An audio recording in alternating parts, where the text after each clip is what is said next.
I see my name in shining lights. Yeah, a different city every night. Oh, I swear the world better prepare for when I'm a billionaire. It's time to get down to business on the weekend's #1 business program. Known as the King of Networking, your host, Shalom Klein, has worked with thousands of entrepreneurs and created countless jobs. So, to success. Let's get down to business. Let's get down to business indeed. We're all about small business, jobs, and entrepreneurship and business. We talk a lot about business here. You are on with Get Down to Business, and I'm your host, Shalom Klein. Remember, you can always download podcasts from Get Down to Business on my website at shalomklein.com. And while you are there, don't forget to follow me on Twitter at Shalom Klein. It's going to be a jam-packed week of content and information you will not want to miss. It is a live show. You can call into the beautiful studio here in Elk Grove Village at 312-642-5600, 312-642-5600. And shout out to the folks at Chicago Signature Limo for your support of the program. Be sure to get in touch with them for all of your transportation needs. And again, absolutely thrilled to talk small business, jobs, and entrepreneurship.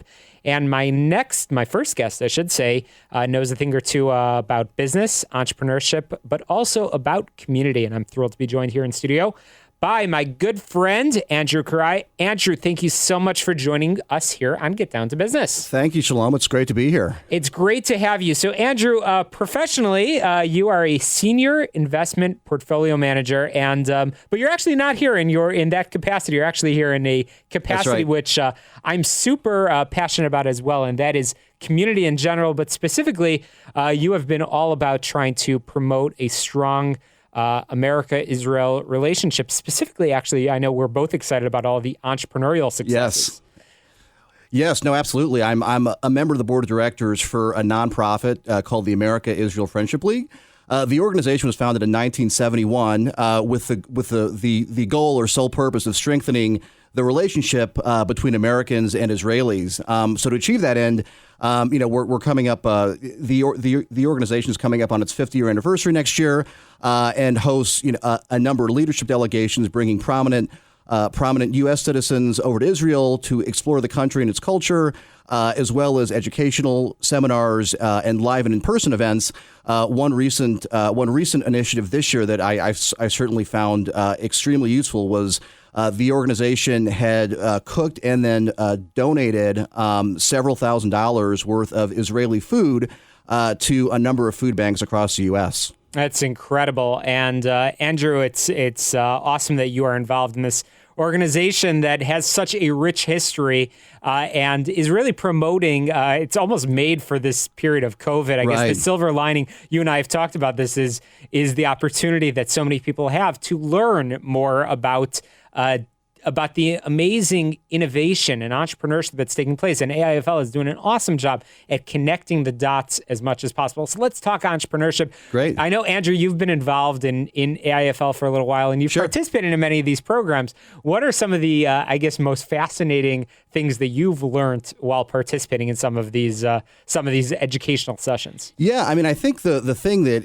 if you look at Israel as a sort of a startup hub or an entrepreneurial hub and an innovative hub, I think what a lot of people think at first glance is, well, there's a lot of technical expertise, through engineers, per capita. Israel has by far the highest concentration of engineers and R&D spending of any other country in the world.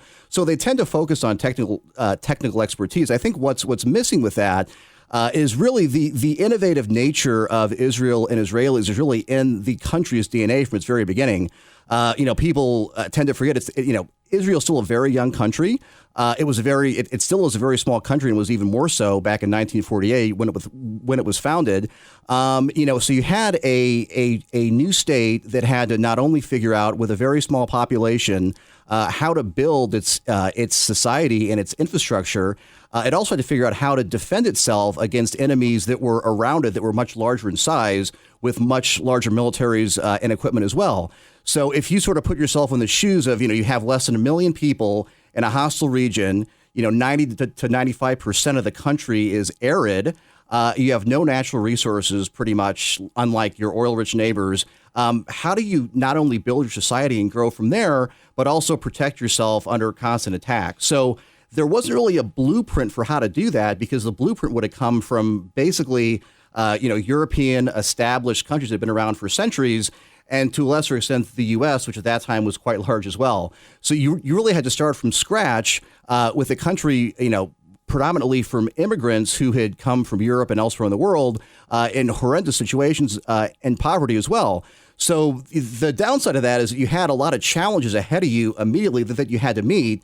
The positive side of that, though, is it forces you to think creatively and come up with outside of the box solutions and sort of stretch your skill set, on an individual level to solve those problems. So it truly was embedded, I think, in the country's DNA from the beginning, which I think is what fostered really this culture of growth and innovation that a lot of other countries that even have that level of technical expertise have never really gotten there, because they didn't have that culture of a lack of hierarchy, of just a truly life and death need to solve mission critical problems from day one. And what I find fascinating, Andrew, is the term startup nation is commonly used for Israel. I was listening to a podcast, which I guess I'll use as a shameless plug. If you know anybody that can benefit from the conversations like we're having right now with Andrew Kerai, there are you can get on Apple Podcasts, Google, and download the Get Down to Business podcast. But Andrew, the term startup nation is used for Israel quite a bit, and I heard a podcast where an Israeli was saying, we are an amazing startup nation where you see some of the greatest innovations, but really we are not very good at the next phase in business. Yes. And that's where the AIFL, the America-Israel Friendship League, again, I'm chatting with one of the board members, Andrew Kerai, is really all about developing those partnerships and creating that strategic long-term relationships. So businesses, and in so many other areas, there's so many great programs that AIFL is putting on, it's harboring that relationship and that long-term connection, which is pretty exciting. So startup nation, but really needs its partners and neighbors. And that's why I shout out, I think it's awesome, the Abraham Accords.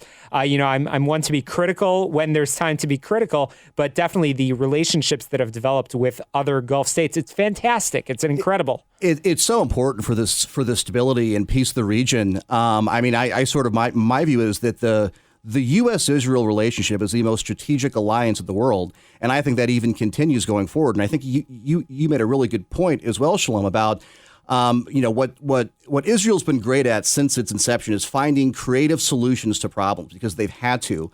But what's interesting, though, is there really wasn't an active startup community in Israel until the 1990s.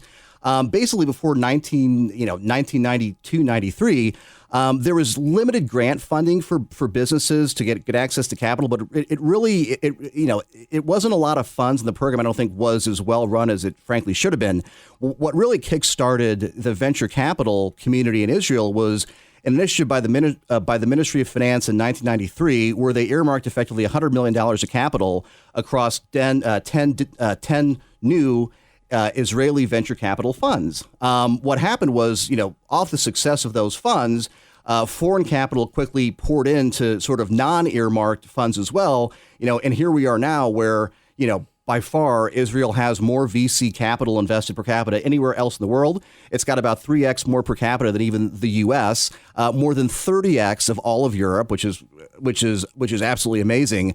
And if you look at where, economies are going forward, a lot of the older nations, unfortunately, have had issues where they simply can't grow because they don't have any new product or new businesses that are really going to drive that growth, right? They have a lot of cash cows and existing products that can sort of keep the lights on and keep GDP from falling off a cliff, but they don't have the startup mentality and the innovative entrepreneurial mentality that Israel has, which is why, Warren Buffett said, outside of the U.S., Israel is basically the most promising investment hub in the world, and he's absolutely right.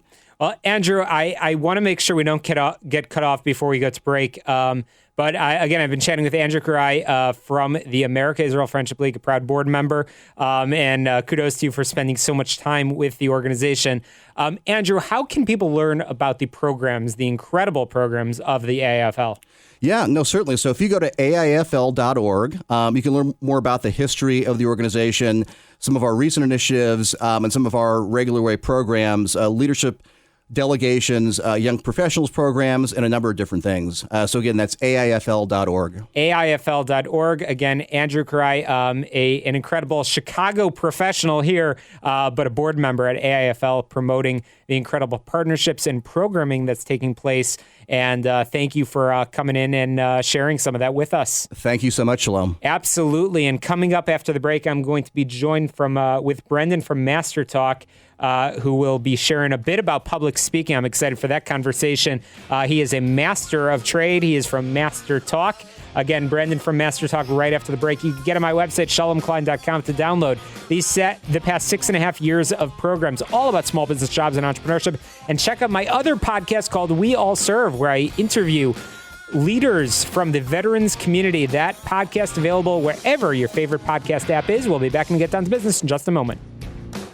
Hey, welcome back. What an awesome lineup of guests. And I'm thrilled to, as we wrap up the show, bring back our very first guest on the program today, Andrew Kerai. Again, representing the America-Israel Friendship League, a proud member of the board. Andrew, thanks so much for sticking around and coming back with us. So, Andrew, you've been participating in many of these amazing programs, bringing the bonds of Israel and America together around entrepreneurship, but around so much else. So right now, a lot of virtual programs, right? Right. Yeah. I mean, one great thing that the executive team at the America-Israel Friendship League has done is they've had weekly, in some cases more than frequently even, of virtual events. I mean, everything from, virtual tours of Israel to yoga to cooking, really a chance for folks to kind of have something positive to look forward to, learn more about the organization, and also have fun activities as well. So that's certainly hats off to the leadership team at AIFL. They've done an absolutely outstanding job navigating this extremely challenging time. Oh, absolutely. But I know we're all hopeful and eager to get past COVID and get out to Israel to see the innovation in action, which is exciting. And maybe with Israeli innovation, maybe that time will be coming sooner rather than later. Let's hope. But getting out to Israel, AIFL has led delegations. Isn't that right? Yes, absolutely. So since their founding, they've led leadership delegations where they effectively have influential people who are in the U.S., having them travel to Israel, see it firsthand. In fact, our own Lieutenant Governor, Juliana Stratton, was on one of the trips. It really is a great chance, I think, outside of the political realm of what's going on in the Middle East, to kind of take a step back, see, our shared values, being both stable democracies, and seeing it firsthand, seeing how the country works, seeing the cultural elements of Israeli society, I think is extremely eye-opening for a lot of Americans. Absolutely. So there's a lot of great programs coming up. And how, again, can folks learn about those opportunities? Sure. So I would invite people to go to AIFL.org. There's an event section. We've been hosting virtual parlor meetings across the country. We had the Chicago meeting back in August, but we're likely to have something hopefully coming up here at the beginning of the new year. Hopefully once the new year kicks off, and assuming that things go well with the vaccine and we're all back out and shaking hands and meeting again, hopefully, to your point, sooner rather than later, we can start to think about in-person events. We had our gala that was remote, although it was very well done. It was streamed live from Jerusalem, a beautiful event, and it'll be our 50th anniversary next year for the organization. So a pretty exciting time, given it's your half century. So absolutely exciting time. So get on the website. You could also go on social media and see some of the programs and register and see all about the amazing work being done by AIFL, but also being about those shared values, which is pretty exciting. So Andrew, appreciate all that you're doing for the organization, and appreciate, of course, you coming in. And we'll definitely look forward to having you back, sharing more. Again, that website for AIFL one more time? AIFL.org. Fantastic. AIFL.org. And you've been listening to Get Down to Business, the show all about small business, jobs, and entrepreneurship. You can get on my website, shalomklein.com, and follow me on Twitter at Shalom Klein. We've hosted Now, 6.5, almost 7 years of programs all about small business, jobs, and entrepreneurship. I host another podcast called We All Serve, where I interview veterans and we learn leadership lessons. Be sure to get on your favorite podcast app to download those shows as well. And I see in the other room over there, we've got Sean Thompson is back here in studio. He's been gone hosting a different show for a little while, but Sean is here. Excited to have him follow me in just a couple of minutes. Thanks so much for tuning in to Get Down to Business, to success. Let's get down to business. Sean will follow me right after this quick break.